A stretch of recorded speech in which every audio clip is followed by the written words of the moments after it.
Halo semuanya, kembali lagi dengan English with me. Kali ini kita akan lanjutkan pembahasan kita tentang materi TOEFL ITP, khususnya Longman Preparation, Structure and Written Expression, skill 14. Nah, ingat ya, pada skill 13 sebelumnya kita udah bahas tentang reduce adjective clause. Nah, pada skill 14 ini sangat terkait ya dengan skill 13 sebelumnya. Kita masih bahas yang namanya reduce clausa. Tapi kali ini kita nggak bahas reduce adjective clause, tapi kita bahas reduce adjective adverb clauses. Ya, oke. Kalau skill 13 kemarin use reduce adjective clause. Nah, pada skill 14 ini kita fokus ke use reduce adverb clause. Nah, kan sebelumnya udah dibahas juga tuh skill sebelum-sebelumnya, mungkin 10, 11 ya, tentang adverb clause itu seperti apa.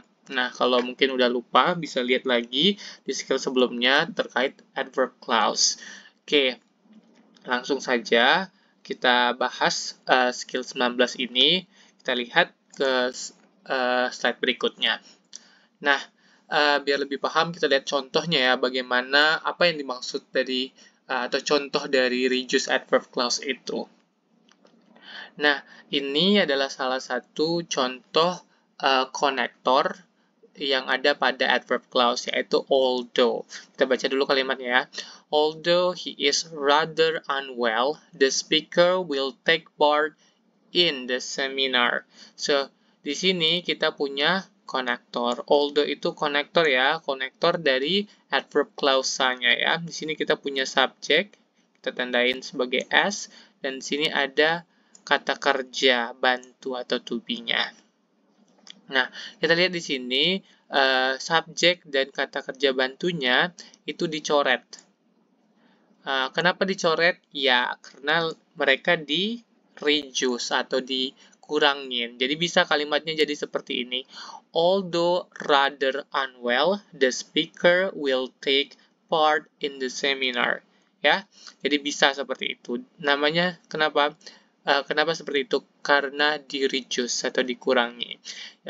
Berbeda dengan adjective clause, yang reduce adjective clause. Kalau reduce adjective clause kemarin yang dibuang itu konektor dengan kata kerja bantunya. Kalau yang di sini subjeknya dan kata kerjanya. Konektornya tetap harus ada ya pada adverb clause-nya ya, sedikit berbeda. Oke, kita lihat contoh berikutnya. When you are ready, you can begin your speech. Nah, di sini kita ketemu konektor lagi nih, when ya. Ini konektor, kemudian ada subjek lagi, kemudian ada kata kerja bantu atau to be juga. Sama dengan yang di atas, kalau ingin di reduce adverb clause-nya, nih, ini disebut adverb clause ya, adverb clause ya. Kalau mau di-reduce, maka subjek dan verb-nya ini harus dibuang. Oke, maka kalimatnya bisa jadi seperti ini. When ready, you can begin your speech. Nah, begitu ya. Itu sudah di-reduce. Oke, kita lihat note-nya yang ada di sini. Adverb clauses can also appear in a reduced form. The adverb connector remains, but the subject and be verb are omitted. Jadi, bukan hanya adjective clausa yang sudah kita pelajari pada skill sebelumnya, yang bisa muncul dalam bentuk reduce. Tapi juga adverb clausa juga bisa dalam bentuk reduce atau dalam bentuk yang dipendekkan, dihilangkan sebagiannya. Nah, agak sedikit berbeda dengan reduce adjective clause. Pada adverb clausa ini yang di reduce itu adalah subjeknya, ingat ya ini subjeknya, dan kata kerja bantunya atau to be verb ya yang dihilangkan. Namun konektornya tetap ya, konektor remains tetap. Beda dengan adjective clause kemarin. Kalau adjective clause kemarin yang dibuang itu adalah konektornya dengan be verb-nya. Kita lihat ya contoh-contoh berikutnya, kalimatnya mungkin bisa lebih paham setelah ini. Oke, ini ada contoh lagi kalimat yang adverb clause yang di-reduce. Ya, kita baca dulu kalimatnya. Although he feels rather sick, the speaker will take part in the seminar. Nah, di sini juga kita udah temui ya, namanya reduce adverb clause. Mana reduce adverb clause-nya? Ini ya. Ini adverb clause-nya. Nah, kita identifikasi mana konektornya. Although ini adalah konektor, ini subjeknya, dan ini verb-nya ya, kata kerjanya. Jadi bisa di sini subjek seperti yang sebelumnya ya, pada slide berikutnya sebelumnya, subjek dan verb-nya itu dihapus. Maka langsung jadi although, langsung subjek dan verb-nya dibuang, berubah jadi feeling. Although feeling rather sick, the speaker will take part in the seminar. Oke. Jadi, kalaupun tidak ada be verb atau to be, maka kata kerja utamanya ini, verb-nya ini, kita ubah jadi kata kerja berakhiran ing. Di sini kata kerjanya feel. Tetap dihapus, diganti dengan kata kerja yang berbentuk ing. Jadi, feel jadi feeling. Jadi, kalimatnya, although feeling rather sick, the speaker will take part in the seminar. Begitu ya polanya ya. Kita lihat contoh berikutnya di sini. When giving, ini kalimat yang lengkapnya dulu ya. When you give your speech, you should speak loudly and distinctly. Nah, di sini kita tandain dulu mana adverb clause-nya. Ini ya adverb clause-nya ya. Adverb clause itu yang punya konektornya. Ini punya konektor. When itu konektornya, you itu sebagai subjek, give itu sebagai verb-nya. Sama polanya dengan kalimat sebelumnya ini, yang kalimat kedua ini, subjek dan verb-nya itu dibuang, diubah, verb-nya ini diubah menjadi kata kerja berakhiran ing. Jadi kalimatnya bisa bunyinya seperti ini. When giving your speech, you should speak loudly and distinctly. Ya, itu benar ya, bisa seperti itu. Kalau seperti itu berarti kalimatnya atau adverbnya sudah di-reduce. Nih ya, kita punya catatan di sini. Note, when there is no be, kalau ketika tidak ada be atau to be-nya, am, is, are, was, were, be, been, di dalam adverb clause, kalau tidak ada be-nya atau to be-nya dalam adverb clause, the subject, subjeknya dibuang, dibuang, dan the main verb, kata kerja utamanya diubah, diubah menjadi dalam bentuk form yang berakhiran ing, jadi itu tadi ya, subjeknya dibuang, kata kerja utamanya diubah jadi bentuk berakhiran ing, kalau tidak ada to be-nya, ya. Kita lanjut ke pembahasan berikutnya. Nah, kita lihat ada kalimat baru di sini. Kita baca dulu. Once you submit your thesis, you will graduate. Nah, di sini ada kata active does not reduce. Nah, apa sih maksudnya? Jadi kalimat di sini baik yang adverb clause-nya atau main clause-nya di sini sama-sama kalimat aktif ya, terutama yang dimaksud di sini adalah adverb clause-nya. Adverb clause ini kalimat yang aktif. Maksudnya kalimat aktif apa? Kalimat yang bermakna subjeknya sebagai pelaku. Jadi bukan subjek yang menerima action, tapi subjek yang sebagai pelaku actions. Jadi kalau kita artikan, ketika kamu memasukkan atau mengirimkan tesismu, kamu akan wisuda atau lulus gitu ya. Di sini artinya kan submit. Jadi ini subjek, ini verb-nya ya. Nah, apakah bisa di-reduce kalimat seperti ini? Tidak ya. Jadi ini nggak boleh kita coret. Misalnya you-nya dicoret, submit-nya dicoret, terus dijadiin verb berakhiran ing. Once submitting your thesis, you will graduate. Jadi nggak bisa kalimatnya seperti itu. Kenapa? Karena tidak semua adverb clause itu bisa di-reduce. Nanti kita bahas mana aja yang bisa di-reduce, mana saja yang tidak di-reduce ya. Yang menentukannya itu adalah konektornya. Karena konektornya once di sini, maka adverb clause-nya tidak bisa di-reduce. Nah, kita lihat lagi contoh berikutnya nih, yang kedua. Once it is submitted, your thesis will be reviewed. Nah, di sini ada once juga nih. Kalimat baru nih ya. Tapi ini bisa di-reduce. Kenapa? Jadi, kesimpulannya, konektor itu untuk once di sini ya, konektor once ini, ketika kalimatnya itu dalam bentuk aktif, maka dia tidak boleh di-reduce atau dikurangi.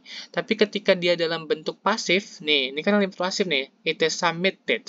Ketika itu dimasukkan atau dikirimkan, your tesismu akan direview. Nah, ini kalimat pasif. Jadi kalimat pasif itu ciri-cirinya kalau dimaknain itu di awalan dikirim, diterima, direview, dikerjakan. Beda kalau aktif. Maknanya mencari, menulis ya, gitu ya. Nah, ini dimasukkan submitted ya. Dikirimkan ya. Jadi ini kalimat pasif. Nah, ini boleh dicoret sini ya. Oke, subjeknya kita coret, be verbnya kita coret. Langsung kalimatnya jadi ini. Once submitted, your thesis will be reviewed. Jadi boleh kalau bentuknya pasif untuk konektor once ya. Nah, di sini kita lihat nih ada catatan. Not all adverb clauses can appear in a reduced form. Nih katanya, tidak semua adverb clausa itu bisa muncul dalam bentuk reduced form atau bentuk pendeknya, bentuk yang dihilangkan sebagiannya. And some adverb clauses can only be reduced if the verb is in the passive form. Jadi beberapa adverb clauses itu hanya bisa di-reduce atau dikurangi jika verbnya itu dalam bentuk pasif. Nah, contohnya ini. Oke, nih. Ketika once ini ketika dia sebagai subjek dia tidak bisa di-reduce, tapi ketika dia dalam bentuk pasif maka dia bisa di-reduce ya. Jadi itu jadi catatan kita, tidak semua adverb clauses itu bisa dalam bentuk reduce form dan beberapa adverb clausa itu hanya bisa di-reduce ketika dia pasif. Oke, biar kita lebih tahu mana saja yang bisa di-reduce yang mana saja tidak, kita sudah punya tabelnya di sini. Nah, di sini kita lihat dulu ya polanya yang pertama ini di kotak pertama yang di sini, with a be verb in the verb clause. Nah, kalau dia ada to be ya di dalam klausa adverbnya. Nah, kalau ada klausa ada be verbnya atau to be-nya, maka yang dibuang itu adalah subjeknya dan to be-nya. Ini konektornya ya, anggaplah di sini when atau apa ya konektornya sini. Jadi kalau ada to be-nya maka subjek dan be-nya dibuang. Tapi ketika tidak ada to be-nya, no be verb, hanya ada kata kerja utama, main verb, maka konektornya tetap ya, ini konektornya tetap ada. Apapun bisa misalnya when ya di sini konektornya. Subjeknya tetap dibuang, namun kata kerjanya berubah jadi kata kerja berakhiran ing. Yang tadinya kata kerjanya mungkin tidak dalam bentuk ing diubah jadi bentuk ing. Oke, ing. Oke, kita lihat dulu ya. Ini ada dua jenis, dua kelompok. Ini kelompok pertama dan ini kelompok kedua. Nah, ini adalah kelompok aktif dan kelompok pasif. Jadi, dalam adverb clauses itu ada konektor yang hanya bisa di-reduce ketika dia aktif. Atau mungkin ketika dia aktif dan pasif bisa. Atau cuma hanya pasif saja. Apa aja? Nah, di sini kita udah lihat nih ya. Ada misalnya yang bisa di-reduce ketika dia kalimatnya aktif itu ada after, before, since, while, and when. Ini yang menandakan waktu ya, time. Nah, oke. After setelah, before sebelum, since sejak, while ketika ya, while itu ketika, when juga ketika kalau dia sebagai konektor. Tapi kalau dia sebagai pertanyaan, kalimat tanya dia bertanya kapan ya. Jadi when ini punya lebih dari satu makna. Kemudian ada condition atau syarat ya. Di sini ada if, unless, whether ya. Oh ya, biar kita langsung bahas perbandingannya ya. Coba kita lihat di time ini. Oke, tadi di time ada after, before, since, while, and when. Nah, kalau di pasif dia punya once, until, when sama whenever. Jadi yang bisa kedua-duanya ini hanya when ya. When itu dalam aktif dan pasif mau di reduce, it's okay, dia nggak masalah. Tapi kalau after, dia nggak bisa kalau dalam bentuk pasif. Before juga gitu. Oke, once malah dia bisa di pasif, tidak bisa di aktif. Until juga gitu.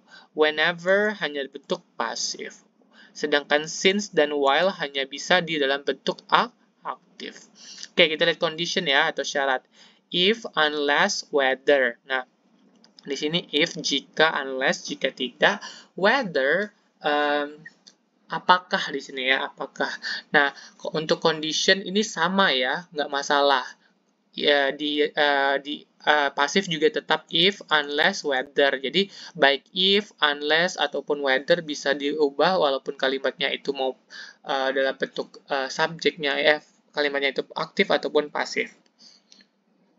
Nah, kita lihat kontras atau perbandingan. Di sini ada although dan though.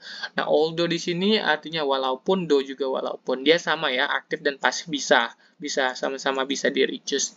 Nah, untuk place dia tidak ada.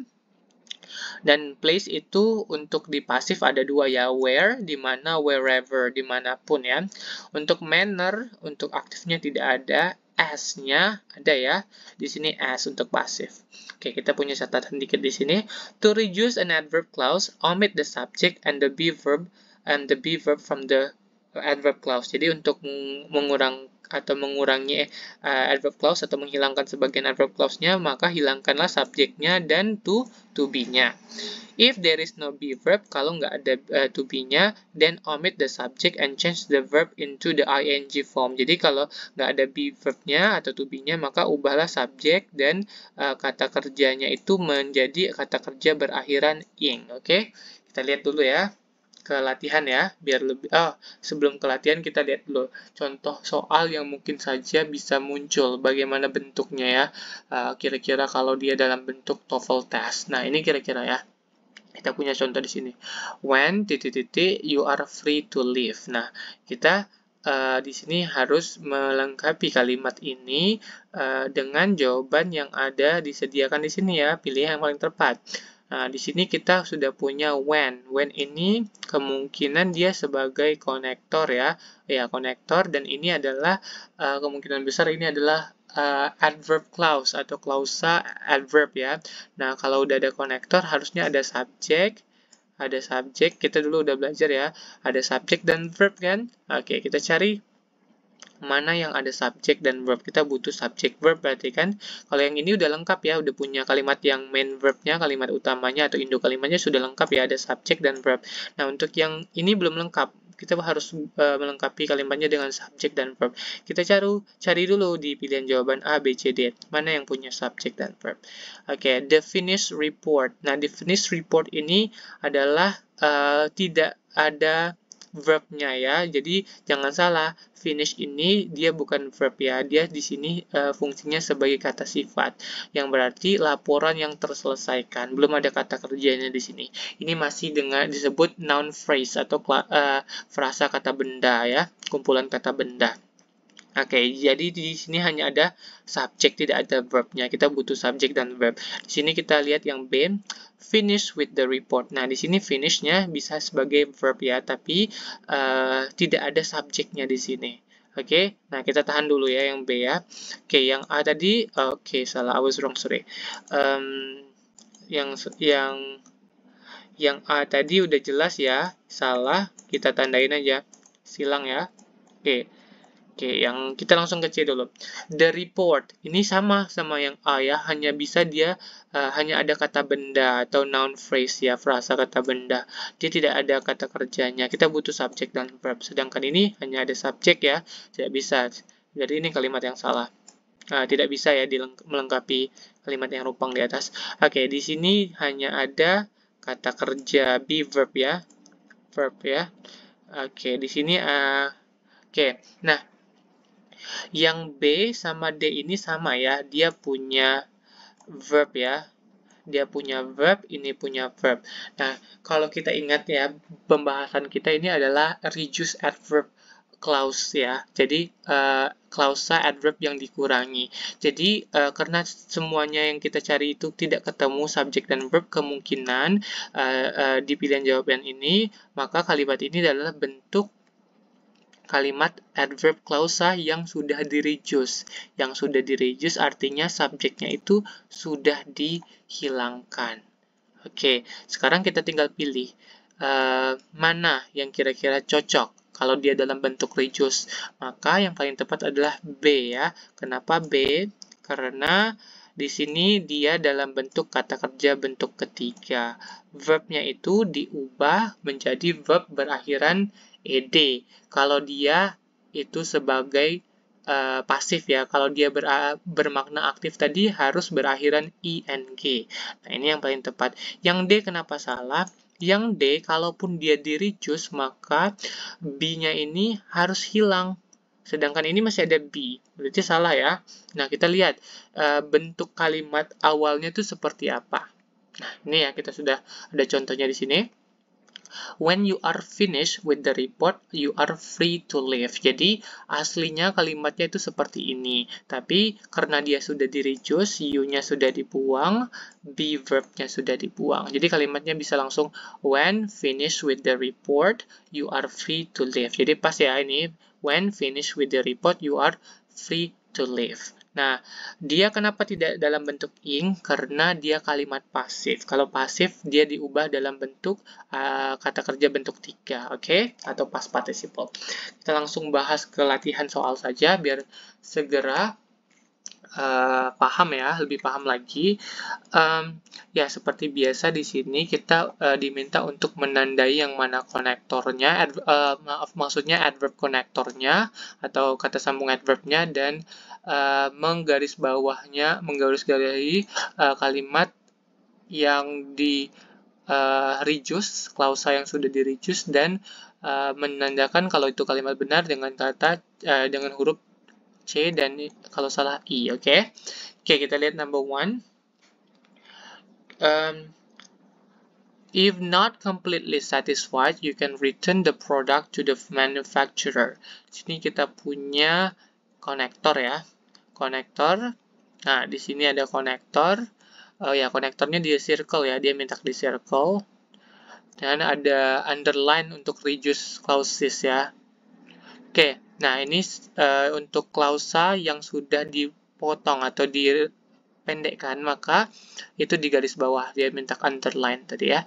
You can return. Oke, ini main verbnya ya. Kita punya subjek di sini. Ini sebagai verbnya. You can return. Oke, return. Oke. Nah, di sini kita fokus yang di garis bawah ini ya. Atau yang disebut reduce adverb clause-nya ya. Jadi, ini sudah benar ya. Kalimat ini kalimat correct. Kenapa? Karena ini adalah adverb clause yang sudah di-reduce, dan reduce-nya, menguranginya sudah benar. Yang dibuang adalah subjeknya sudah dibuang, dan be verb-nya atau to be-nya, saya tulis be di sini aja, be verb-nya juga sudah dibuang. Oke, jadi langsung not completely satisfied. Kenapa ada not di sini? Karena ini kalimat negatif ya. Jadi kalau kalimat lengkapnya itu seperti ini bunyinya. If you are not completely satisfied, nah you, karena ini reduce, you dan be-nya, you dan are-nya itu dibuang. Jadi, if not completely satisfied.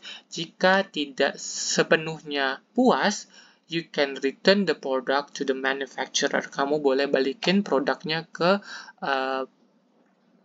pabrik atau pembuatnya ya, manufacturer. Oke, kita lihat ke nomor 2 ya. Steve has had to learn how to cook and clean since left home. Oke, di sini kita punya subjeknya ya. Ini subjek, has to had, learn how to cook, and oke, di sini kira-kira kita lihat dulu mana konektornya. Ini ya konektornya di akhir ini ya. Oke, jadi kita sebut ini ya sebagai reduce klausanya yang ini.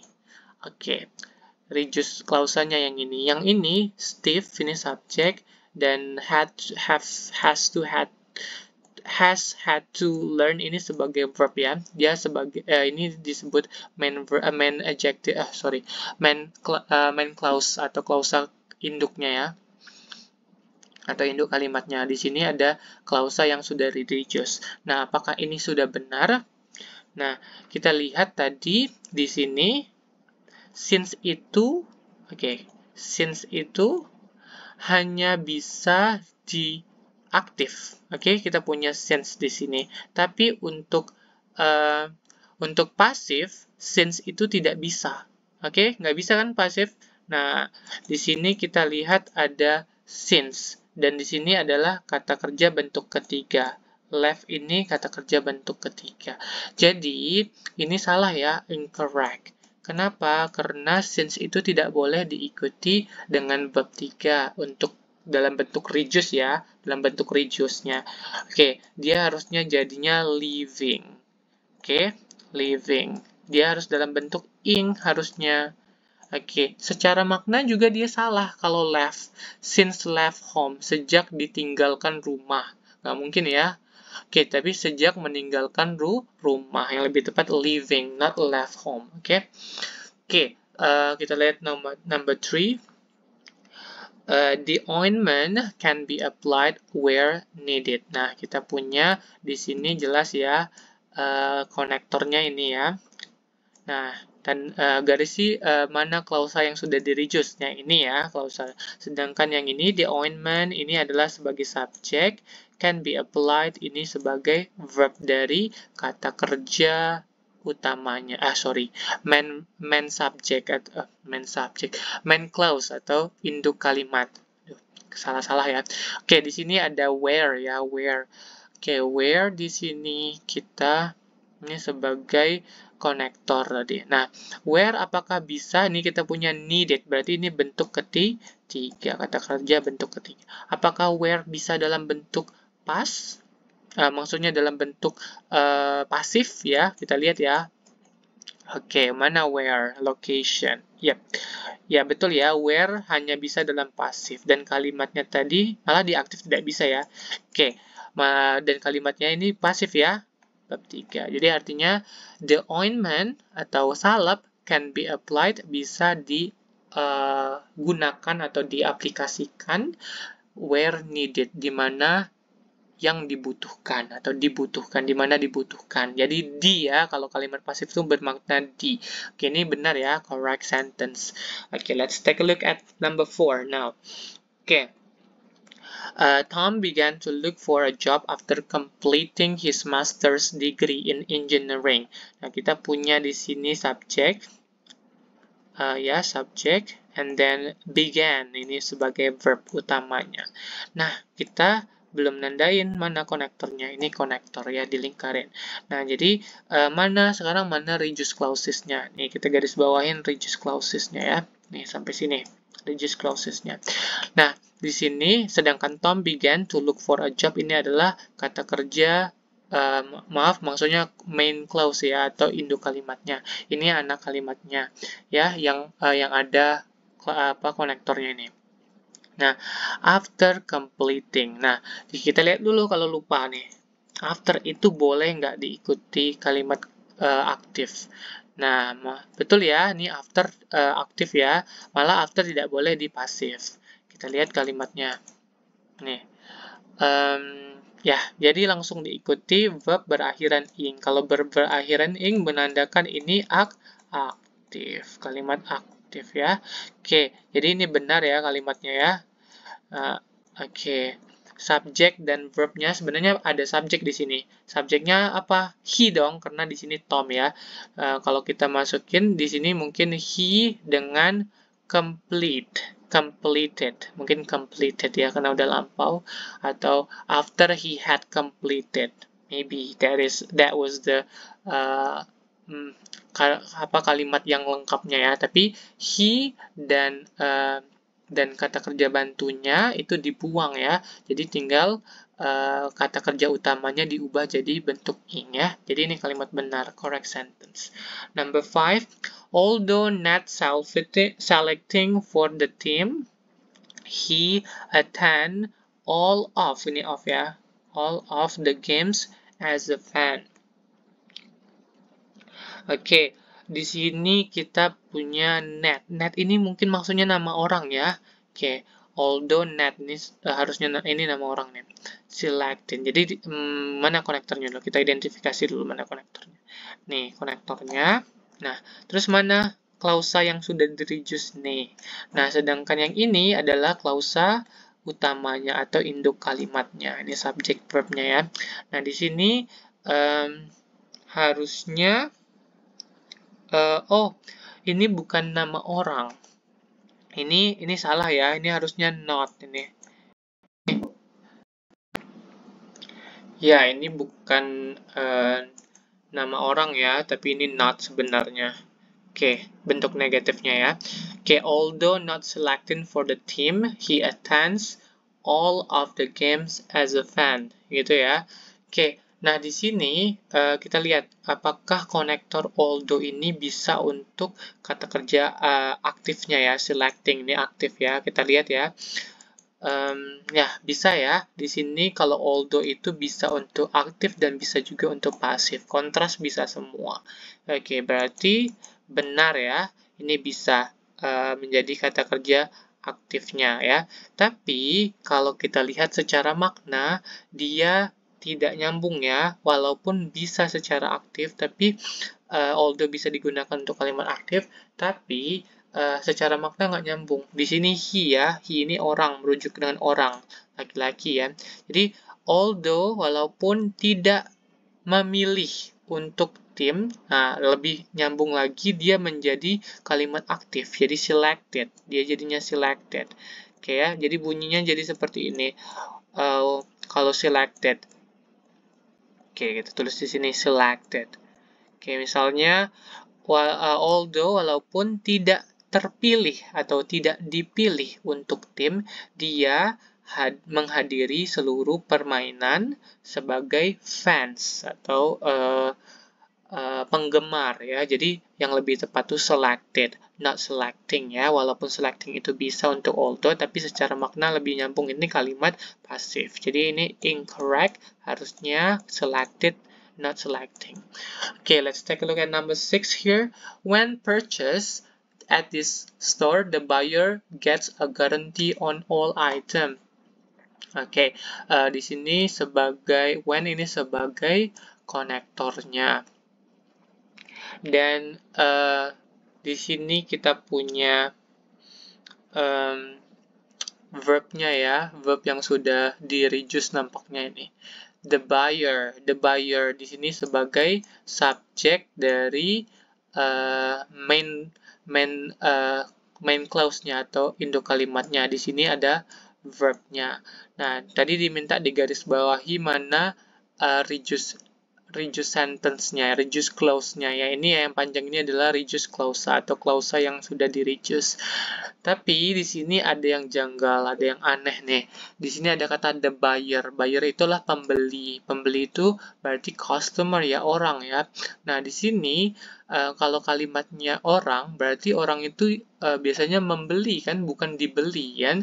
Jadi secara kalimat dia harusnya when ini harusnya jadi purchasing. Oke, bukan when purchased ya. Kalau purchase nggak nyambung dengan subjeknya di sini the buyer. Harusnya dia sebagai aktifnya. Di sini harusnya aktif. Nggak nyambung kalau dia verb 3 atau pasif. Ketika dibeli di toko ini, pembeli mendapat sebuah jaminan untuk semua itemnya atau semua ya itemnya itu ya. Lebih nyambung kalau kalimatnya itu jadi gini, ketika membeli di toko ini, pembeli mendapat sebuah jaminan untuk untuk semua itemnya. Jadi ini kalimatnya salah. Oke, kenapa? Karena tidak nyambung ya. Harusnya ini aktif bukan pasif. Oke, kita lihat nomor 7. The medicine is not effective unless taken as directed. Nah, di sini kita punya unless. Unless sebagai konektor ya. Nah, saya garis bawahi mana yang reduce klausanya. Ini ya, yang panjang ini reduce klausanya. Subjeknya sudah hilang, be verb-nya sudah hilang. di sini subjek, the medicine subjek juga, dan ini verb atau to be dari kata kalimat utama atau induk kalimatnya.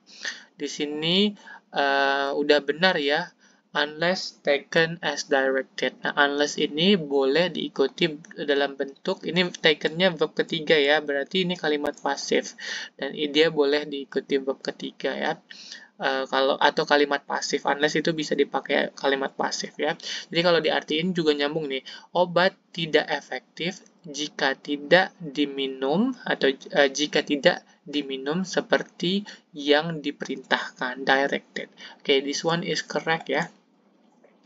Oke, bahkan di sini ada dua. Kalau kita lihat di sini ada dua konektor, maksudnya ya konektornya, dan ada dua kali di reduce. Nah, di sini directed ini sebenarnya reduce dari it is, atau it-nya itu merujuk dari medicine ya. Jadi sebenarnya kita punya dua klausa yang sudah di reduce di sini ya.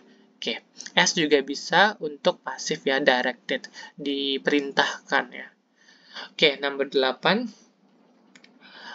You should negotiate a lot before buy a new car. Nih, dari bunyi kalimatnya aja udah kelihatan nih ada yang salah nih. Tapi kita identifikasi dulu mana konektornya. Ini konektornya ya. Konektornya, terus garis bawahi mana reduce klausa. Ini klausa yang sudah di reduce. Oke, ini adalah induk kalimatnya ya, atau kalimat utamanya. Subjek, di sini ada verb should negotiate. Oke, a lot.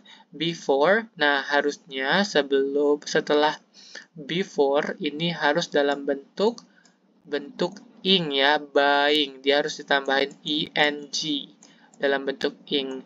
Dia kalau dia reduce, dia ada dua kemungkinan bentuk. Kalau nggak bentuk dia dalam bentuk, kalau aktif dia berbentuk buying atau berbentuk ing form. Kalau dia pasif dia dalam bentuk ed atau juga dalam bentuk verb ketiga atau past participle ya. Yang ini adalah bentuk verb satu, jadi nggak bisa ya di reduce seperti itu. Oke, jadi ini salah, harusnya buy jadi buying ya. Oke, number 9. Once purchased, the swimsuits cannot be returned. Nah, di sini ada konektor. Di sini kita punya subjeknya, subjek dari kalimat utama atau induk kalimatnya. Di sini ada verb. Oke, ini udah benar ya. Yang ini saya garis bawah ini adalah reduce clause atau klausa yang sudah di reduce. Nah, di sini subjeknya sudah dibuang. Harusnya subjeknya di sini ada they kan. Once they are purchased, the swimsuit cannot be returned. They itu merujuk ke sama siapa? The swimsuit ya, pakaian renang. Oke, they-nya sudah dibuang, be verb atau to be-nya sudah dibuang, langsung purchase. Jadi artinya ketika dibeli, pakaian renang itu tidak bisa dikembalikan. Jadi ini benar ya, correct sentence. Oke, number 10. Although located near the coast, the town does not get much of an ocean breeze. Kita lihat di sini ada konektor ya. Dan di sini ada verb. Verbnya, nah kita tandain dulu mana klausa yang sudah di reduce ini ya. Di sini ada subject, the town, dan kita ada verb di sini ya. Sebagai verb yang sudah kalimat yang utama ya, dari induk kalimatnya. Although located near the coast. Oke, walaupun terletak. Oke, nyambung ya. Walaupun terletak di dekat pantai, kota itu does not get much of an ocean breeze. Tidak dapat banyak udara ocean, udara laut ya, atau ya seperti itu. Jadi di sini udah benar, di sini sudah reduce-nya sudah benar juga.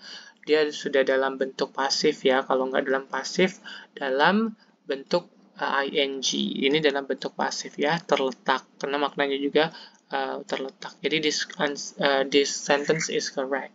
Ya, itu saja pembahasan kita kali ini. Jika ada pertanyaan bisa tinggalkan di kolom komentar. Nantikan pembahasan materi bahasa Inggris lainnya di channel ini. Jangan lupa like, comment, dan subscribe. Terima kasih. Sampai jumpa kembali.